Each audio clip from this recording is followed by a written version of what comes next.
First off, congratulations on the show and the very, very well-deserved Emmy nominations. Huge feat, and I love seeing it happen. Neither of you know this about me, but I like big two-part questions. And I'm going to start with one that definitely crossed my mind that became a top priority to ask. Jumping into crafting the story arcs for season 2, which particular character's storyline came the easiest to you, where it almost came to you and the team fully formed, but then I also want the opposite, the character storyline that took the most workshopping to get right? Wasn't the easiest Mel? Yeah, Mel was pretty easy. I mean, Echo in a way. Sorry, I am very experienced. No, but Echo fell into place because of a particular vision, with Fortiche. But yeah, Mel, because she was always born as like, from the very first scene we had her, it was about this legacy, like could she be a Medarda? It was always a mother-daughter story with her. And so just the entire way through, we were like, is she gonna be the wolf or is she gonna be the fox? So, I think her having to choose the wolf at the end was kind of always in our minds, right? That's true. I think honestly, it's tricky to answer because all of these characters, their storylines affect every other storyline, in terms of just how you try and weave everything together. And, in building it for the greater IP and in thinking of other stories, there's a lot of work in figuring out enough to know about, so the background, the families, and the other connections, and kind of like future story potential. What you see is just a piece of it. Speaking of how much they overlap, makes me want to throw in this question.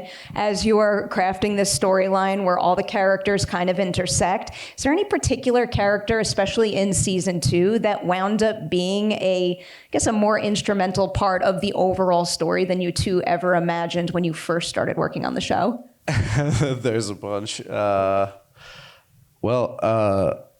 Warwick. Isha? Well, yes, definitely Isha. That is true. Yeah, I think it was early on in taking a look at the season 2 story that Arnaud, who is the of the trio of the French directors, he's kind of like the fun story guy. He had this this vision of a relationship, with Jinx, where she would get to experience, I guess, having a little sister, and I think that grew more broadly into a bridge back to family that I think, wove really well into the overall plot. Yeah, I think we were just trying to put Jinx in Vi's shoes, because a lot of their arc, Jinx and Vi's arc in this second season, is Vi has to start seeing Jinx as an adult, not her little sister anymore. And so part of the way we did that was to role reverse with Jinx, so she had to be the big sister. She had to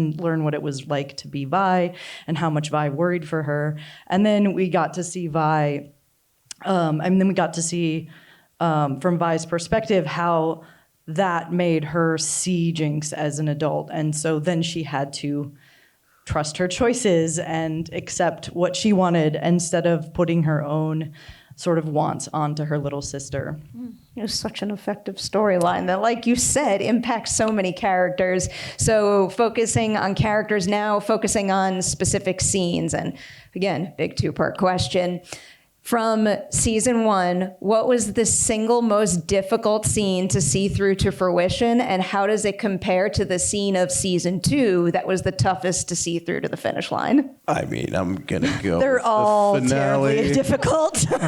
Yeah, I'm gonna go with the finale though. That one, that one was. It was one of the few parts of the show where we went out to Paris and really just sat with the editor, almost like frame by frame, and really thinking through a lot of nuance and how to try and just tie up, all these series with these characters that we'd, fallen in love with. And there's so much going on, and so... To make every beat land, like, consecutively, and you feel this way, and then you're yanked that way, and then you feel that... That is just, it was so meticulous to get to that point.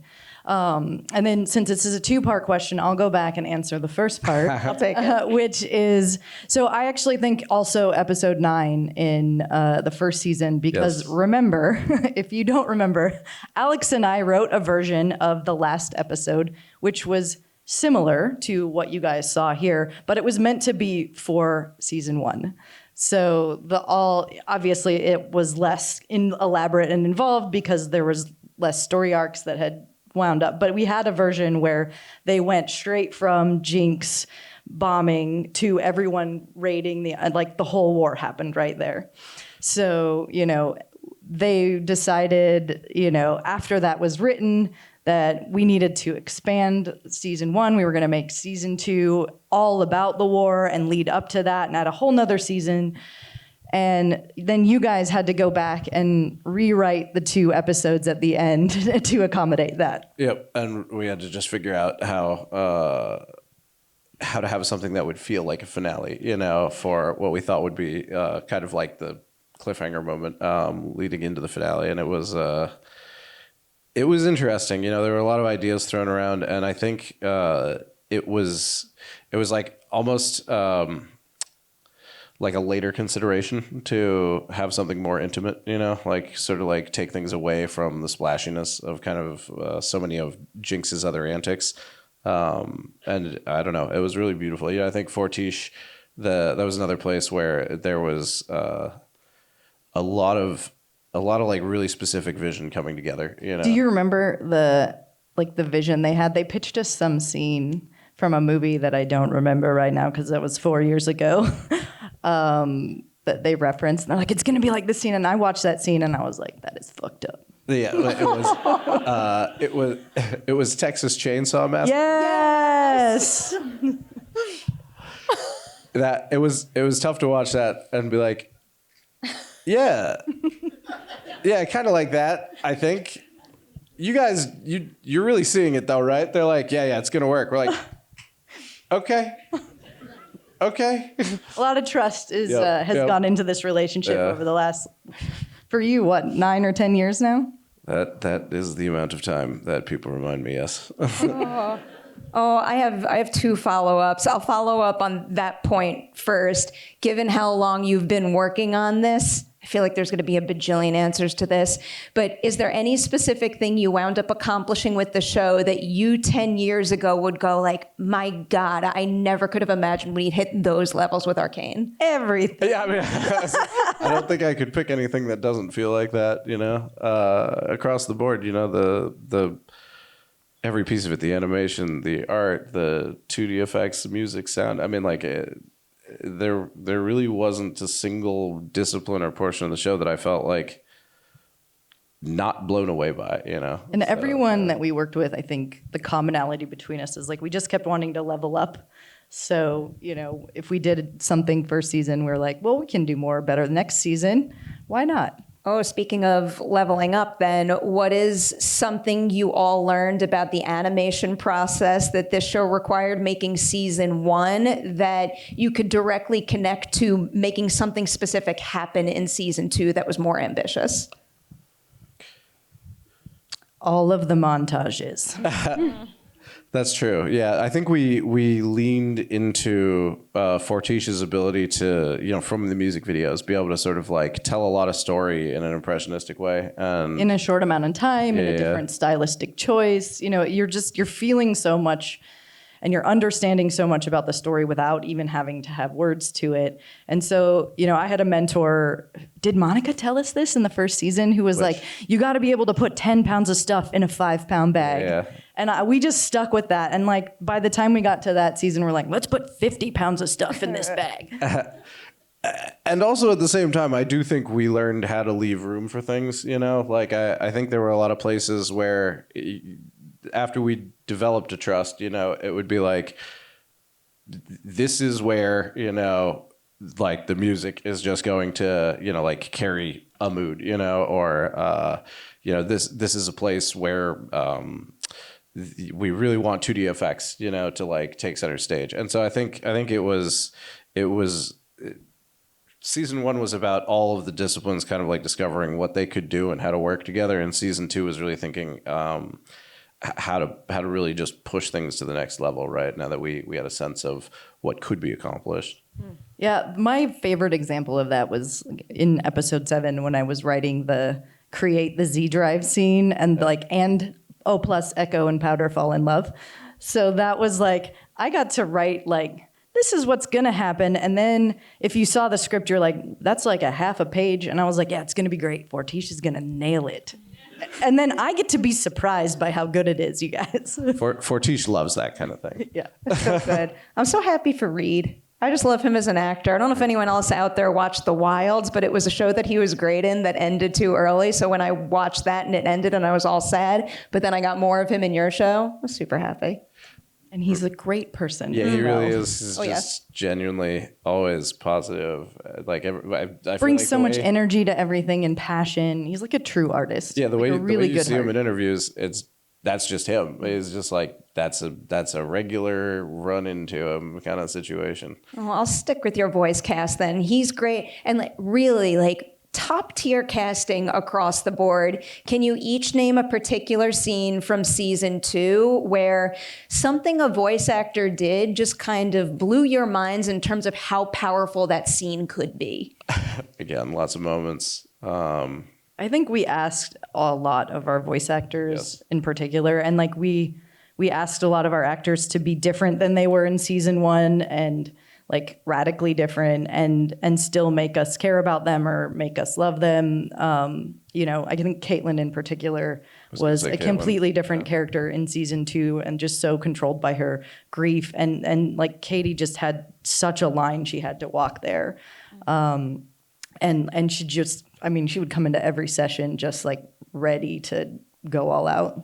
Yeah, I mean, we were definitely spoiled, with the cast. Yeah. So it's like when people talk about like who's your favorite voice actor? What was the best voice actor? I'm like, it's an impossible choice, because there were so many moments where, not only would they just bring stellar performances like in a short time. Mick had learning to sing for us, like that's right. Yes. Oh, the Mick song, like that was actually really great. I could have a story about every single actor. Absolutely. If we had time. I'll take a couple more if you want. So with Caitlyn in particular, for me, I think I spent a really long time on the last couple lines in the show, just because it was like, I don't know, how do you say goodbye? But we recorded pretty late, the line that is just like, are you still in this fight, and it was just one line, but like I sat with her for a while and was really just kind of like giving her really light, different accents, to put in it with different emotional spaces, different reflections on the season. And I feel like with so many of those takes, I was like, wow, it's stunning to me, how with just this little nuance, that you can just feel so much emotion. And, I don't know. I think that really feels descriptive of the greatest moments with so many of these actors. Yeah, and Hailee and Ella just knew their characters so well that it was like every take you're just like, and that could go in the show. I'm going to come back to that ending in a little bit, but there's another question that I wanted to follow. I wanted to follow up on what you were saying about being in the room while they were editing the series finale. This is such a hyper-specific question. I don't know if you remember an answer, but sometimes when I edit things for fun, like nothing gives me chills more when you feel two pieces click together in like the perfect way. Is there a particular point in the finale episode where when you were there working with the editors, something just fell into place and it kind of scratched that itch for you? It was honestly a process of really going all the way through the episode and finding those moments at just so many junctures because it's really packed, with big collisions, big moments, a lot of twists and turns. And the tough thing is there's just so much in there. So that working out the timing, there was a lot to it. And we were still trying out as I mentioned, just maybe some light tweaks to the lines for the final episode, which again, another thing Fortiche really loved about us at that point in time. Even recording, just sort of like temp for some of these lines and then tossing it in and just seeing like, oh, can we, bring a big meaning into, something a little bit tighter, so that we can try to fit everything. It was, the part I most remember, I think, is, the last moment, with Vi and, Vander Warwick, on the little piece of I don't know, ruin that's sort of jetting out, and that one, there was actually a lot going on there, and I think it was the point where we really felt like we were balancing the two sisters in that scene and like setting up, I guess, this final moment for Vi. That click felt like but it was also the last one that we had to finish, so it kind of just felt like we did it. Here's another really big question and kind of an unfair question, because I feel like you can come up with a million answers, because I know I personally can. Can you each pick your single favorite frame of this series? No. Can you give us one frame that you love, a frame? I can tell you a frame that I think for me was a moment where I really felt just awed, like AWED odd, like by the attention to detail and the just pristine art. And it's kind of an arbitrary moment, but it was in 104, and it was a moment that, like, for me, it was really exciting to get to see this part of the story, because we're like, now we've jumped forward in time, so now it's like a little bit more, I don't know, like mature, a little bit more edgy, I guess. But when Caitlyn is sort of sighting her rifle in a scene, I can't remember who wrote it, but it's like there's a shot on a flower, like sort of a frozen flower, and they rack focus into her gun, and like that first frame, like looking at the flower with the rack focus, I was just like, I can't believe they're drawing this, like, it's just like, it was so sharp, and it really just, I don't know, even just the choices in camera work there, it's just like, it just brought this feeling of like, new age, new time, and then off on the hunt. So yeah, I like that. I think for me, it's selfishly in my episode, that frame when Vi jumps, she's parkouring down. Because again, I wrote like, Vi parkours down the lanes, and it was like this long, and they made it into this spectacular sequence that's so fun.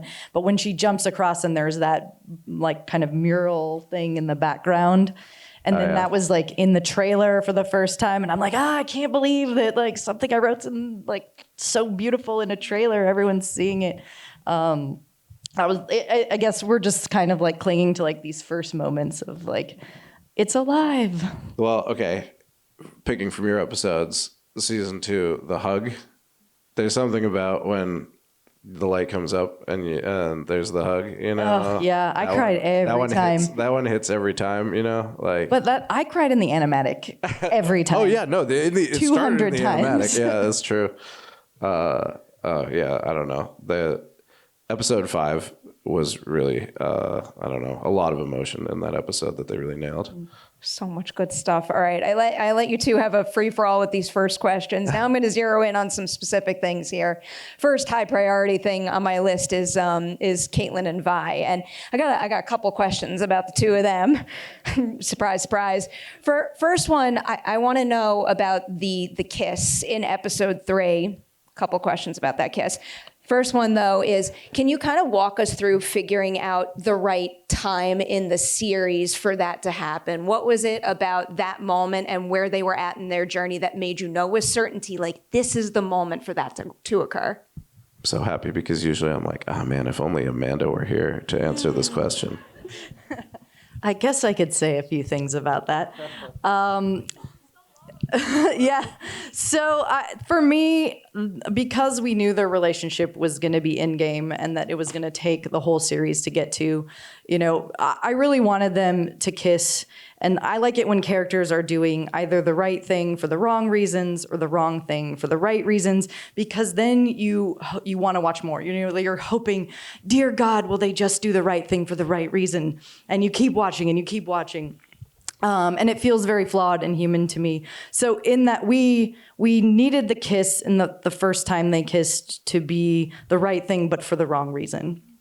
And so to me, like, I wanted to put it early on so that we could sort of cement the feelings that we had spent an entire season kind of bubbling up. And, also because we knew that we were having a second season and we were going to make this arc last that long, I was like, don't put the kiss in the first season.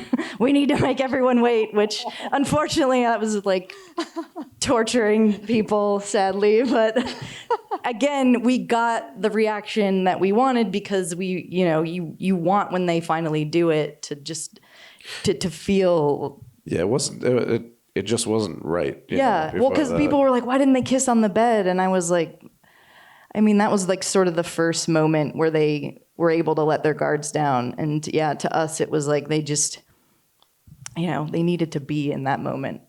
Yeah, I think the walls with Vi, pretty big. Honoring her walls and stuff. So, so again, I think now you would hopefully from that kiss be like, God damn, that was good. But now I want it to be for the right reason, which is how they had to go through, all of the terrible hardships that they went through in order to forgive each other. They each made so many mistakes this season. I think a big question we asked is like, Christian always phrased it as who deserves who gets a second chance, which Vi gets to stay in the show. But I always thought about it as, are your mistakes forgivable, like, or not? What mistakes are unforgivable?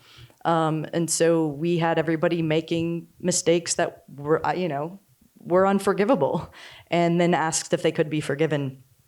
And so that makes it hard for them to get together, and you get to the end, and if you can, I think Vi had to forgive herself for hitting Powder in episode 3 and for abandoning her. She had to forgive herself for that, in the same way that Caitlyn had to forgive herself for doing the exact same thing to Vi in that moment, and then get to the end and find a place of forgiveness where they could then, sort of embrace for the right reason, do the right thing for the right reason. I wish I could have like a chart to pull up now of a bar graph of the number of feedback emails that Amanda sent to Fortiche on scenes, because it would be like 2, 3, maybe per like take on some of the scenes, and then 8, 10, on episode 3 and episode 8. There's a focus, one might say. Focus, yeah. But it was always that everything needed to feel connected to the point in the relationship for the two of them, and that the sort of like, I guess, the emotional ping pong, that they were playing with each other needed to feel like the moments of inspiration were coming from the right character at the right moment. But Fortiche was like, she sent another email. I'm like, it'll be okay. She'll stop probably. I could trust them. Like, they also added so much to that relationship. Of course. So many details, like the storyboard artists and both of those scenes and the directors just poured themselves into those moments. Yeah, I mean, they're fans over there too. So the animators, I think, they had a lot of things that they were like, no, we're going to do this. I'll stick with that a little longer. Can you tell us about some of those conversations? Because I think I also read somewhere that particular shot is the longest one in the entire series, which I think is a beautiful choice. Now I wish Bart was here to talk about this because he, I think, killed himself for 3 months to get that kiss to look right, because it was so special and so important. And I don't know. Do you remember more about that, Alex? I do remember that you wanted to linger on that shot a bit longer. The feedback may have hit home.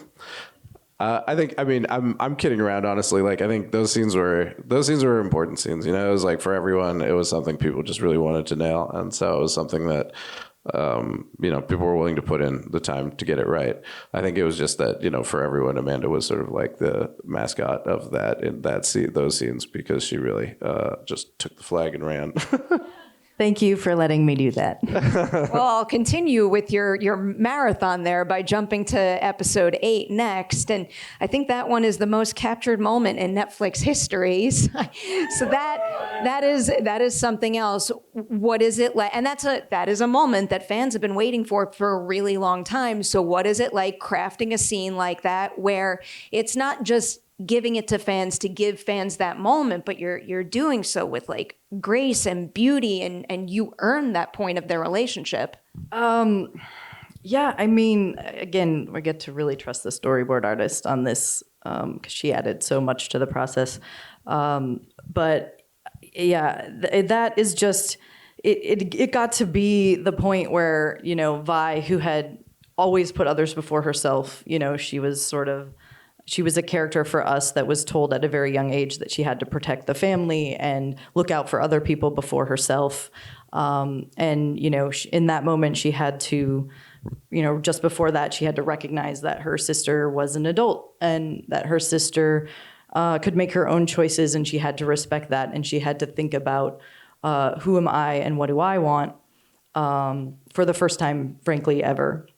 And then we got to use that sort of action to take her character arc to that place by the end of the season. So, yeah, and then everything that they added, just every single shot and frame of that was carefully crafted to tell you something about each of their characters and how they were forgiving each other and how they were forgiving themselves for all the mistakes that they had made this season. I think there's also just this moment for Vi, just feeling like really nothing works. It's just kind of like all of her struggles, she just always winds up hitting the wall, and this moment for Caitlyn, when she just has this kind of like this little smile, right? And it's just kind of like you really think, I needed all these people, it's just like, to me, it's the moment that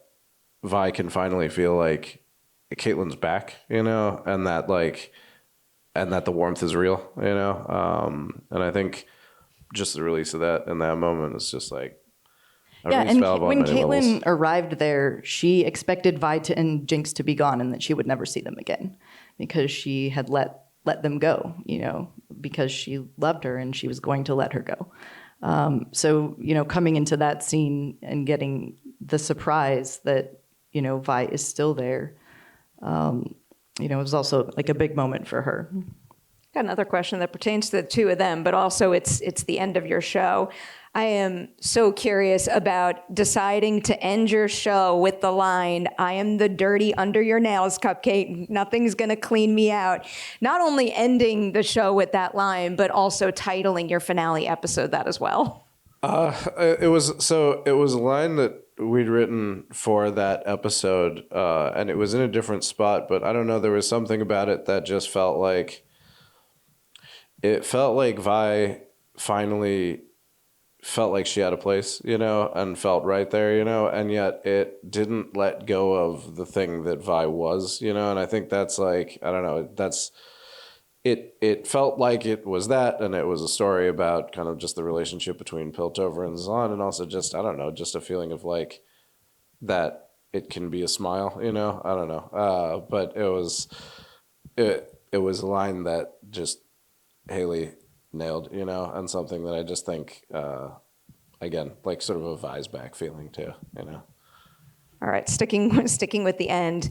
Here's a question that I'm sure you've been asked many, many, many, many times, but I'm going to hopefully put a little spin on it here. So I'm not just going to ask you, is Jinx alive or dead? I want to know, why did it feel like the right move for you story-wise to end her story that way and perhaps leave people wondering the answer to those questions? I think there is a cost, to like it's not a story where everything just works out, you know. And I think that cost is something that would be felt, you know, and something that needs to be felt, you know. So I will say that is why she is definitely not dead. You know, I watched a lot of interviews to prepare for this. I was ready for that part of the answer. As we have to start winding down, and we're gonna wind down the Q&A part, but we have a couple cool giveaways for everybody in the audience, so you have that to look forward to in a moment. But some people who frequent these Collider screenings know that I like to make sure to squeeze this question in as often as possible. I love how in this industry we give each other awards. I think that's super cool, and we should keep on doing that. But I find that very few people stop and say, like, good job to themselves as much as they should. So I want to know something specific each of you accomplished making this show that you know you are always going to look back on and say, you know what, I'm really proud of what I did there. I mean, my 16-year-old self would have died to see this story between Caitlyn and Vi in a video game adaptation, because I love video games, in an animated thing. Like, yes, I probably would have known myself much, much sooner if I had seen something like this. So, you know, that to me, and how many people have contacted me, how many fans have passionately told me that did make a difference to them, and it has made them accept themselves better. That to me means more than anything. Beautiful answer.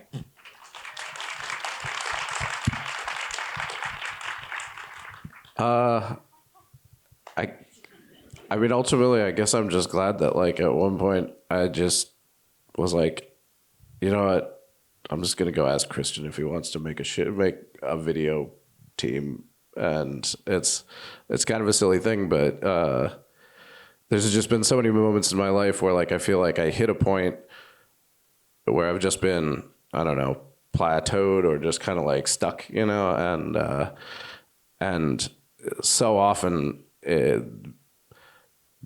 taking a wild leap, you know, into something different is terrifying and difficult, and something that I don't do in a lot of cases. But I think I've found in a lot of cases that, like, if I start really thinking about the best leap, you know, like, there's an opportunity there that, like, I guess can turn into something like this, but, like, it's a wild feeling, you know, and I don't know, it's like my head is just, like, flooded with memories of just, like, hanging out with someone, talking through a moment, like, I don't know, looking at a prop, or, like, spending the 90th hour on a line, you know, but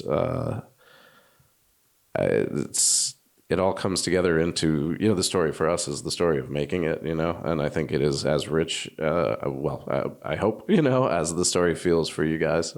So, yeah. Beautiful answer as well. So now I'm going to kind of ask you the opposite of that question, because you've won Emmys in the past. You got nominated twice here with season 2, and that is a very, very big deal, and it deserves to be recognized. And, you know, getting Emmy nominations can mean a variety of things depending on, you know, where you're at in your career, your personal life, the type of material you're trying to get in that spotlight. So right now at this moment, what does it mean to see Arcane recognized in that particular space? For me, it just means that everybody loves the show as much as we love the show. You know, I think Alex and I talked so much about us. We were the first fans. You know, we wanted to make a show that we hadn't seen before that was for us. And then we've got to share that with the world. And the world shares that joy and passion. And again, like getting to connect with people who are, you know, similar or different from us over a show is pretty special. Yeah, I think one of the differences between, you know, the season 1 and season 2 feelings is that season 1, it just felt so much like, you know, the test of what we've worked on. This time it feels more like a chance for all these teams to basically feel like, you know, the work that they've done and the chances that they've taken, and, you know, just the blood, sweat, and tears that they've poured into 10 it. years of their life, a lot Yeah. of them, at these artists at Fortiche. Yeah, that they're seen, and it's, for me, it's actually like the Annies. I got to be there and really just support the team. There was nothing that I was in danger of having to come up with words to say in front of people, which is so relaxing. No offense, but like just really getting to just be an audience member, right, and just sort of like root for them and feel all that pride, in watching people like even have these, titles that they never had before, and be awarded. I don't know. It's a good feeling. Yeah. It's a special thing. It's. I don't think it always has to be like this, but as a fan myself, I think as a fan myself and someone who covers the award space considerably, one of the coolest things in the world is seeing a show like this amass an extreme and deeply passionate fan base, and then have that enthusiasm cross over with folks who work in the industry, your peers, and then some. So it's a really, really special thing when you have a show that kind of ticks all the boxes in that respect and brings so many people together. Now, I'm going to end with my greediest question of all, and I'll apologize in advance, but we all know there's been talk of spin-off series. I'm not going to ask you if one is happening or not. I'm going to give you two the green light power in this little safe space where we could just have fun and talk about it. If you could each snap your fingers and make a spin-off about a particular character, who would you choose and why? Okay, but should we just tell them about the spinoff that like we totally had plotted out for? Oh yeah, let's do it. Okay, so what happens is Vi and Caitlyn, they're moving forward in their lives together, and for reasons that I can't explain since Caitlyn is so wealthy, they get a rent controlled apartment, and Jinx, kind of because it's a totally alternate universe, lives with them, and it's just really kind of like a sitcom. just Three's Yeah, Company, 3-camera awkward, sitcom. You are joking. I would watch this in a heartbeat. We have brainstormed several scenes of this spinoff. It's like, it's got like really compelling jokes, like whose hair is in the drain when it's pink, blue, black. Big Brother Jay stops by That's right, yeah. with the casserole. We genuinely did, I think, spend like what could be considered real work time on this spinoff. But I mean, I think realistically, like we know the game, right? There's a lot of characters, there's a lot of world, and for Christian and I, being able to feel like we deliver on a promise of players getting to see their champions like eye to eye, and actually get the sort of sense of like how they fit in the world, and what they look like when they're sharing like a tenement house or something, is like I don't know. It's something. It's a passion. It's a goal. It's a feeling that we really want to fulfill. And if that happens to be what upcoming content would look like, well, that would be a big coincidence, I suppose. You want to add? In my fantasy land, we get a 40-year-old Vi and Caitlyn going on a road trip throughout Runeterra.